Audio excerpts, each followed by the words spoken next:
এই হচ্ছে আমার 3 বছরের মেয়ের দুপুরের লাঞ্চে আছে মুসুরির ডাল, এগ পোচ, এখানে একটু বেগুন ভাজা আর এইদিকে আলু ভাজা। আর লঙ্কাটা আলু ভাজার সাথে দিয়েছি, মানে ওর সাথে মানে না চিড়ে নর্মাল গোটা ভেজেছি, কিন্তু এটা আমি ওকে দেবো না, এটা তুলে নেবো, এটা জাস্ট সাজাবার জন্য। আমি এটা তুলে নিলাম।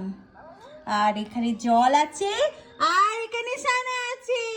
সানা, সানা খাবে তো? খাবে তো? তোমার ভালো লাগে তো?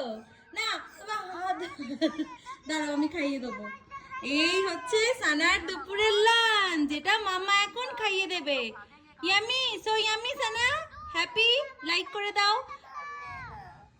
না আমি খাইয়ে দেবো। আর লাভ দেখিয়ে দাও হাতে করে, দু হাতে করে লাভ দেখিয়ে দাও। হ্যাঁ সব পারে। এই স্কুল থেকে এলো আর এই হচ্ছে লাঞ্চ।